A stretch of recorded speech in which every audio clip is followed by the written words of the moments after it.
Be like, hello, hello, hello.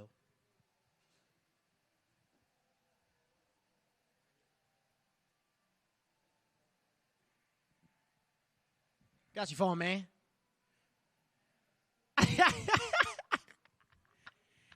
Youssef, how you feeling, bro? What's up, my man? How you doing, bro? Not Living life out here, huh? I see your ass everywhere now, bro. fight week, man. How are you feeling?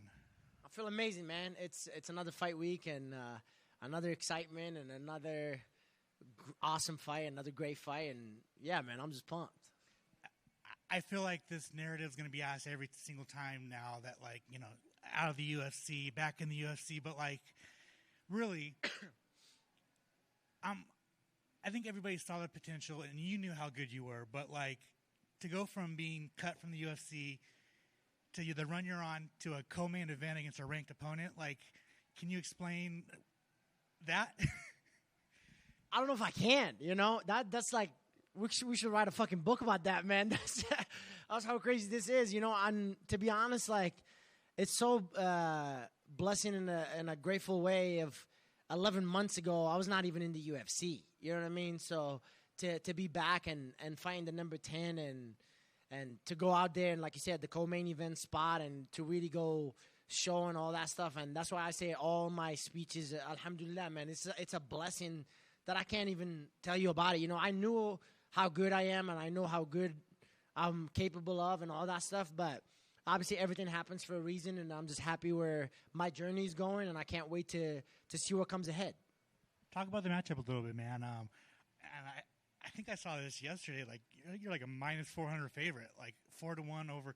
Does that mean I'm good? Does that mean the favor good? It means that It means that 4-1 people think that you're going to beat Calvin. Bro, I don't know this gambling shit. I don't know nothing. This betting shit, bro. It's like minus 400. Is that good or bad? Like, what? Is that good? Okay, cool. Because John, they said I was like minus 500 or something like that, and I was like, bro, I'm like, okay. I was like, is that good, right? Minus 500. Big favorite. Yeah. What you guys think, though? I like you guys. See, I fuck with you guys. That's what I'm talking about right there. I didn't know that, man. That's crazy. I feel like, obviously, it's the part of the sport, man. It's the hurt business. You know what I mean? I have nothing but respect for Calvin, man. That's like when I got this fight, I was with David Unama in New York when he fought in New York, and he had an opponent change. And we got there on Tuesday. So as soon as we landed, they were like, "Hey, we found you a new opponent." And then the next day, we were working on the game plan for the new opponent. And I get a call from my manager, and he said, "Hey, February 15th, Calvin Kattar." I say what? I was like, "Hold on, what'd you say?" He said, "Calvin Kattar."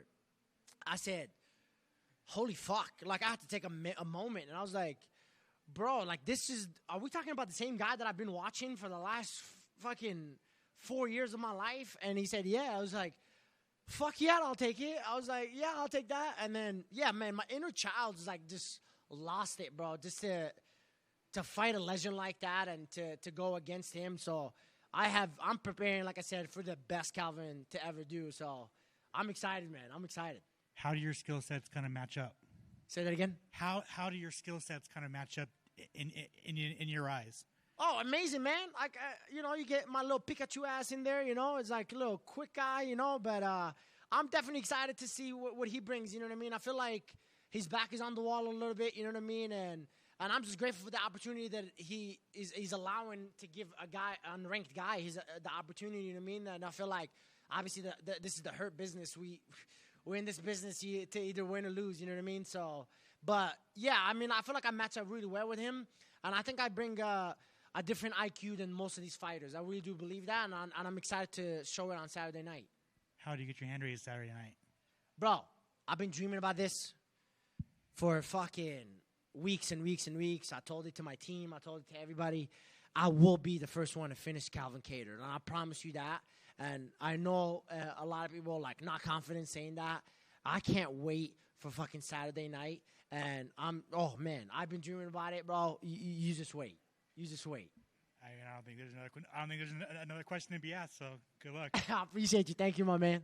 I'm not well versed in the Pokemon world, but I'm surprised you chose Pikachu as your spirit animal there. You said you're a little Pikachu ass out there. Yeah, bro, because that's like, I'm a little high energy guy and shit like that. I feel like most of these fighters come in here and just be like all low and shit. I'm like, bro, this is exciting. This is what I chose to do in life and try to change my goddamn life. So, this is awesome, man. And I get to do it with my people, and I get to do it in front of the world. So, hell yeah, man. And Pikachu, yeah. It's just a high energy, you know what I mean? And fucking electricity a little bit, So, bring some electricity into this game a little bit. There it is. And, this media day comes right on the heels of the Ultimate Fighter media day that we happened. Bro. So, here it is, the energy of guys that are trying to get here, guys like yourselves who've been here, left, came back.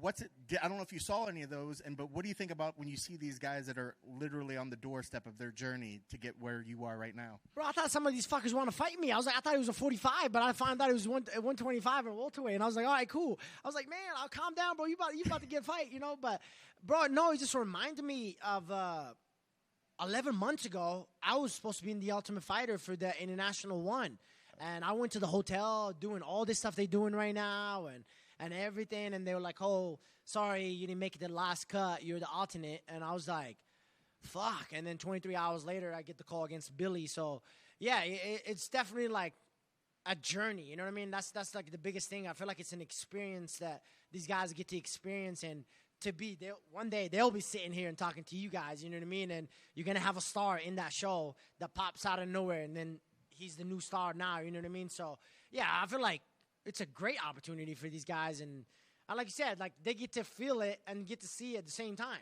You know what I mean? So I think that gives them like a lot of booster and a lot of motivation. To be honest, if you're not, you're in the wrong sport. But yeah, I 100% agree. If there's ever a piece of advice that you would give somebody like that looks at yourself as a veteran, what's the one piece that you'd want to tell them or impart to them as they're on their way, or maybe before they're going in the house? What would be your piece of advice to them? Be you.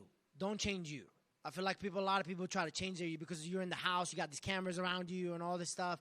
Be you. Don't change you and live the experience, because the experience is the best teacher, I feel like if you just live there just to be there, you're not really going to get nothing out of it, you know what I mean? I don't care if you lose or win. You win the whole goddamn show, but if I can tell you, like, hey, how's the Ultimate Fighter, and you can tell me the whole experience, that means you live the experience, you know what I mean? And that's what we do this for, and that's what we live for. So that's my advice to them is be you and live the experience, man. Have a blast with your experience. Like, you get to fight multiple times in a few months, and you get to live life, man. So, and you get to build your brand, too.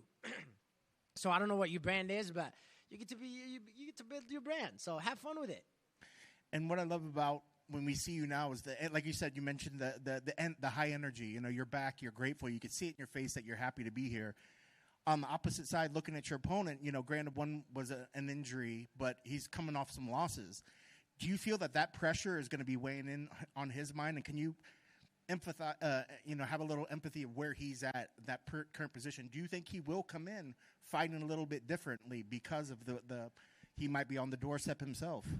Hey, man, I was there. So I've lost 3 in a row, had a draw. I got kicked out. He's still in the UFC. So for me to like, that's why I said I'm preparing for the best Calvin. I'm preparing for the Calvin that fought Zabit, the Calvin that's like was going for the title contention and all that stuff.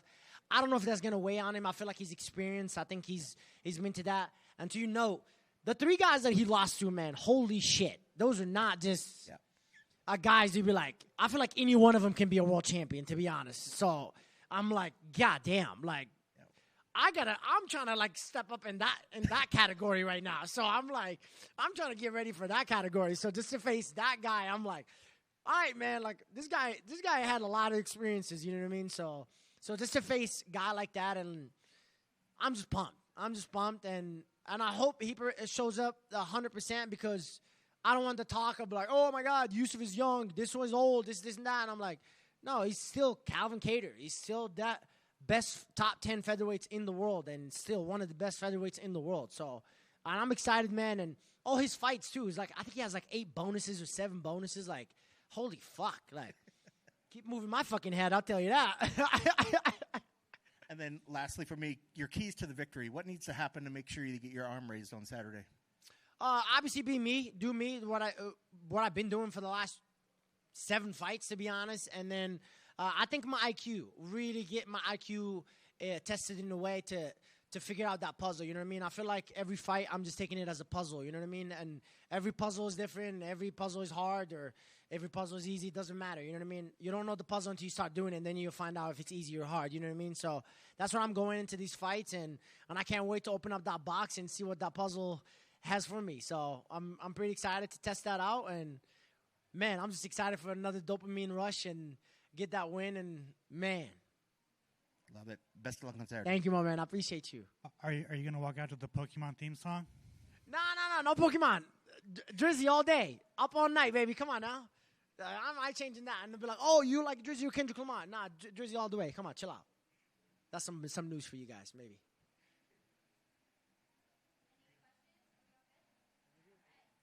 Thank you, guys. Appreciate you guys.